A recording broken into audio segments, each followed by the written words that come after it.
Naofumi et son équipe terminent une autre quête et vont se diriger vers la capitale pour y soigner Raphtalia. En passant, Philo ressent la présence d'une jeune fille, Melty, qui s'amusait avec des filoriales sauvages. Naofumi et son équipe s'approchent d'eux, ce qui fait fuir les filoriales. Alors que Philo pense à déguster les filoriales, Naofumi lui explique que ce sont ses congénères. Melty est enthousiaste de voir un filorial aussi grand que Philo et pour couronner le tout, elle parle. Melty lui offre une tranche de viande séchée. Elle se lie d'amitié aussitôt. Naofumi les laisse jouer ensemble pour l'après-midi le temps que lui et Raphtalia aillent soigner d'autres malades. Le soir, Philo rentre avec Melty, qui avoue à Naofumi qu'elle a perdu son cortège qui se rendait à la capitale en étant partie jouer avec des filoriales. Elle supplie Naofumi de la laisser voyager avec eux. Naofumi espère obtenir une récompense si elle s'avère être une noble mais il pense aussi être accusé d'enlèvement. Il allait refuser mais grâce à l'intervention de Philo et Raphtalia, il accepte. Ce qui rend Philo heureuse. Pendant ce temps une femme masquée les observe. Le lendemain ils se mettent en route avec tous les remerciements des habitants. Ils voyagent toute la journée et ils partagent de très bons moments ensemble. Le soir, pendant le dîner, Melty donne une part de sa nourriture à Philo mais Naofumi la lui reprend, ce qui énerve Philo. Naofumi et Raphtalia découvrent les vêtements de Melty par terre à côté de Philo. Ce qui leur fait penser que Philo l'a dévoré.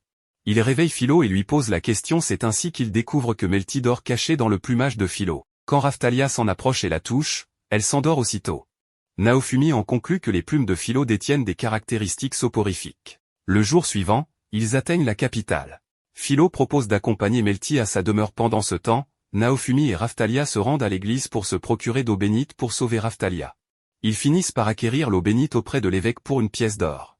En ressortant, un garde interpelle Naofumi. Croyant que des ennuis l'attendent encore, il prend la fuite et donne à Raphtalia rendez-vous au chariot. Plus loin en ville alors qu'il reprend son souffle, Motoyasu l'attaque, lui reprochant d'esclavager une adorable petite fille ailée qui le fait craquer. Motoyasu provoque de nombreux dégâts avec ses attaques et une baston générale éclate entre les habitants autour.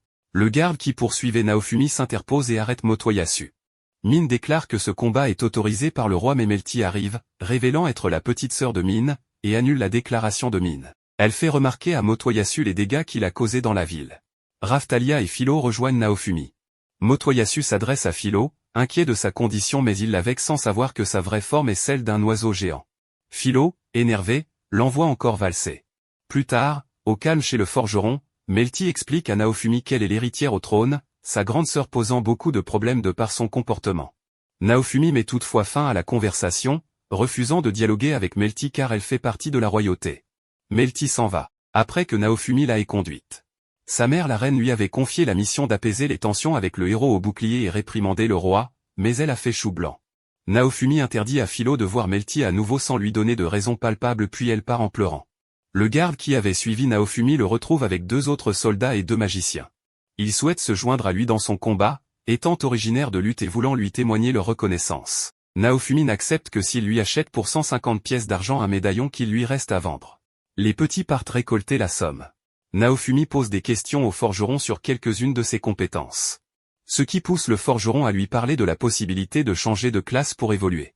Naofumi ordonne à Raphtalia de choisir la manière dont elle veut évoluer mais elle s'abandonne entre les mains de son maître, lui rappelant qu'elle devra s'en sortir seule une fois que les vagues de calamités contre la contrée seront terminées et qu'il aura regagné son propre monde.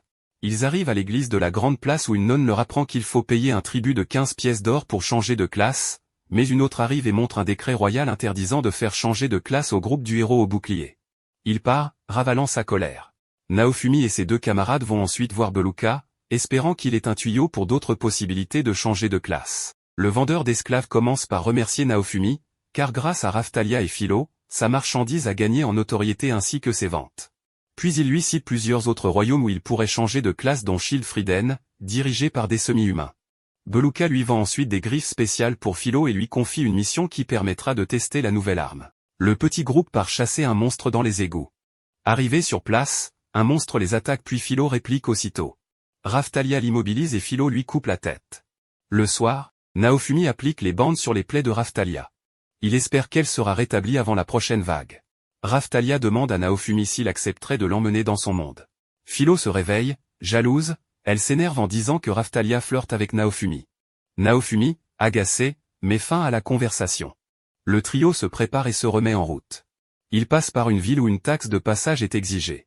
Il rencontre quelques habitants qui veulent échanger des biens contre de la nourriture. Les habitants leur apprennent que le héros à l'arc a renversé un seigneur tyran mais que depuis, les révolutionnaires imposent à leur tour de lourdes taxes. Dans une auberge, ils tombent sur Ren et Itsuki. Ces derniers, qui se sont fait voler leur récompense pour leurs dernières missions respectives par un imposteur qui imite leur identité. Ils viennent accuser Naofumi d'être l'imposteur. Naofumi cependant leur apprend ce qu'il s'est passé dans le pays où Ren a mené la révolution et ses conséquences pour la population puis les conséquences engendrées par le dragon mort que Itsuki a laissé derrière lui. Il les sermonne pour leurs actes irréfléchis puis il part. De retour à la capitale, le forgeron a fabriqué un plastron pour Naofumi avec le cœur du dragon zombie avec une fonction d'auto-réparation. Les 5 guerriers de lutte retrouvent Naofumi avec la somme exigée. Naofumi la leur laisse et leur donne aussi le médaillon pour qu'ils s'achètent de l'équipement. Il les avertit toutefois de ne pas tenter de l'utiliser ou de le duper sinon il le leur fera payer très cher. La nouvelle vague de calamité approche à grands pas. Naofumi fait le plein de remèdes et d'armes. Il offre un bracelet à Raphtalia puis une épingle à cheveux à Philo. Naofumi, avec Raphtalia, Philo et le petit groupe de soldats sont téléportés sur les lieux. Ils protègent un village en combattant les monstres.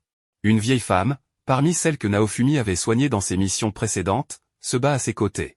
Étant une ancienne aventurière, elle ne comptait pas rester les bras croisés. Depuis près de 3 heures, les autres héros ne semblent pas réussir à endiguer la source de la vague de calamité. Naofumi décide de laisser la vieille avec le petit groupe de soldats sur place défendre le village tandis qu'il part à la source de la vague de calamité avec Philo et Raphtalia. Un navire géant génère des monstres que Ren combat depuis le sol pendant que les autres héros les combattent sur le navire. Ils espèrent faire sortir le dévoreur d'âmes en décimant monstre après monstre, mais cela n'en finit pas. Pendant que Itsuki et Motoyasu se disputent, Naofumi prend les choses en main et remarque l'aspect étrange de l'ombre des monstres. Sur ses ordres, Raphtalia exécute un sort de lumière et attaque les ombres. Cela force le dévoreur d'âmes à se montrer. Les 3 autres héros attaquent le dévoreur d'âmes avec leurs coups spéciaux mais sans grande efficacité. Philo et Raphtalia se lancent aussi à l'attaque de plein fouet et l'atteignent mais sa barre de vie baisse très lentement. S'ils ne se dépêchent pas, les habitants risquent de se faire tuer par d'autres monstres. Naofumi décide d'utiliser son bouclier du Kuro. Grâce à ses capacités ténébreuses obtenues depuis qu'il a maudit ce monde, il se sent soudain submergé par la rancœur du dragon tué par Itsuki et dont les os ont été profanés par Naofumi qui les a gardés. Naofumi revêt alors une armure dragon et le feu émane de son bouclier. Philo est aussi affecté par l'effet de la malédiction. Il se lance dans la bataille contre le dévoreur. Les autres héros restent hébétés sur place tandis que Main se moque à nouveau de lui, mais Raphtalia les sermonne pour leur passivité. Ce qui les pousse à attaquer le monstre. Naofumi sent la colère du dragon sur le point de le submerger mais le souvenir de Raphtalia lui permet de contenir cette pulsion. Naofumi débloque alors de nouvelles compétences et tue le dévoreur en l'enfermant dans une vierge de fer invoquée. Apparaît ensuite une autre ennemie, Glace, qui les raille pour avoir eu autant de mal à tuer le dévoreur d'âmes. Elle ne reconnaît la valeur que de Naofumi et leur annonce que les choses sérieuses commencent maintenant.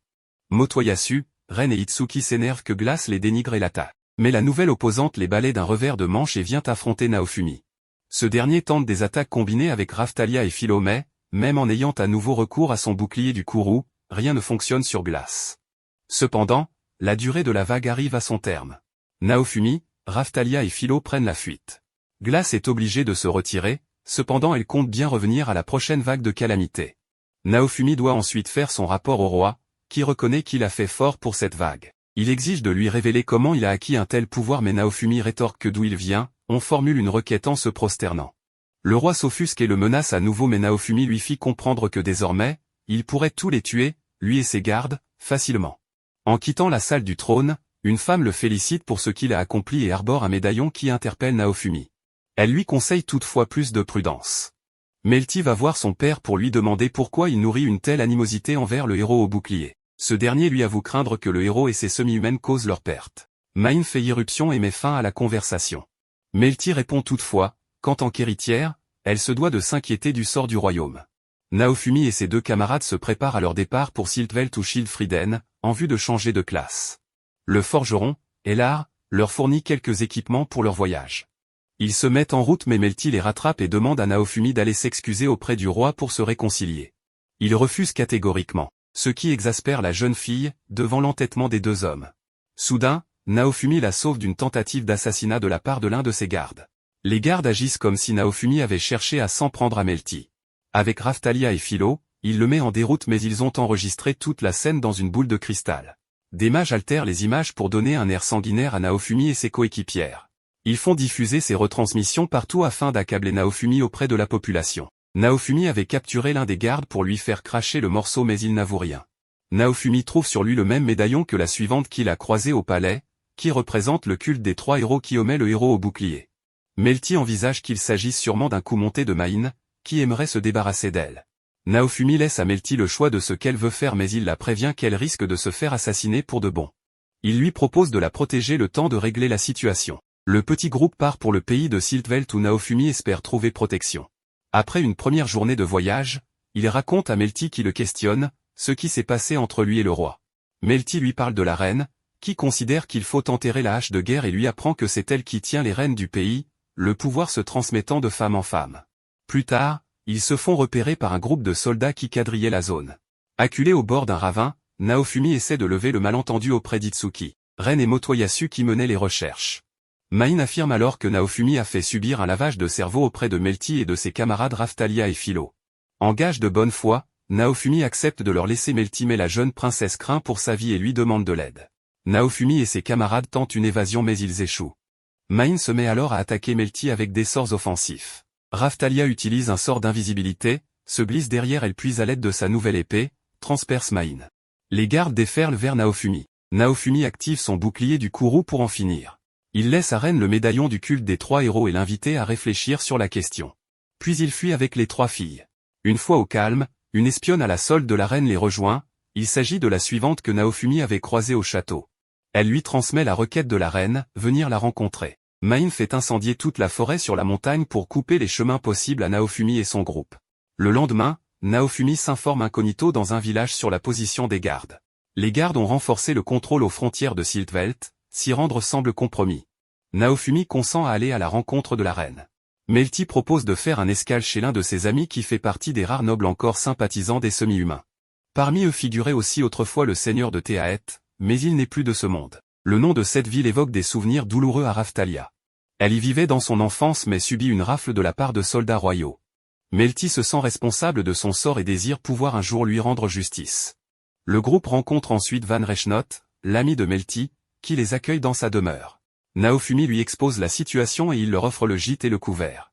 Dans la nuit, Raftalia fait un cauchemar et se réveille le matin en prononçant le nom de Lifana, son ancienne amie réduite aussi en esclavage. Soudain, une domestique avertit Naofumi et Raftalia que Rechnot a été arrêté et qu'ils doivent fuir. Un seigneur voisin, Il Rabier, a eu vent du passage de Naofumi et a lancé une invasion éclair. Melty intercède auprès de lui faisant croire qu'elle et Naofumi se sont séparés auparavant et demande à ce qu'il l'escorte à la capitale. Il la conduit alors chez lui.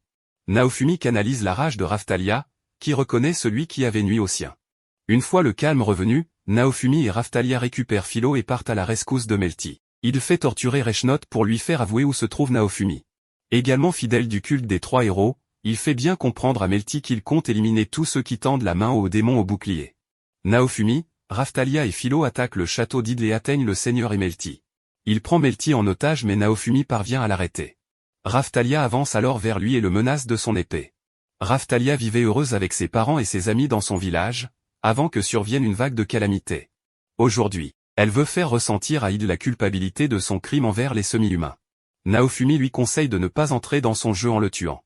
Toutefois, Idle résiste, ce qui l'oblige à employer la force. Malheureusement il finit défenestré. Il retrouve Van Rechnot et se dirige ensuite vers les geôles. Après la vague de calamités, le village de Raftalia fut détruit et ses parents tués, mais elle garda espoir et incita les survivants à rebâtir leur village. Mais la garde royale vint les capturer et réduire en esclavage. Raftalia et plusieurs de ses amis dont Lifana, furent enfermés et torturés dans les geôles d'Idle, jusqu'au jour où Raftalia fut vendue à Beluka. Parcourir les geôles à présent ravive en elle tous ses souvenirs pénibles. Il libère quelques semi-humains prisonniers, dont Kill, l'un des amis de Raftalia. Mais Lifana est morte depuis longtemps et il ne reste que ses ossements.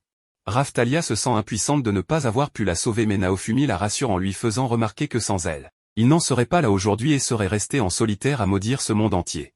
Raftalia réunit les ossements pour aller les enterrer mais en ressortant, le groupe voit qu'Idle a survécu et a libéré un monstre qui avait été scellé par un héros autrefois. Il espère que la créature va le débarrasser de Naofumi mais elle commence par le tuer lui.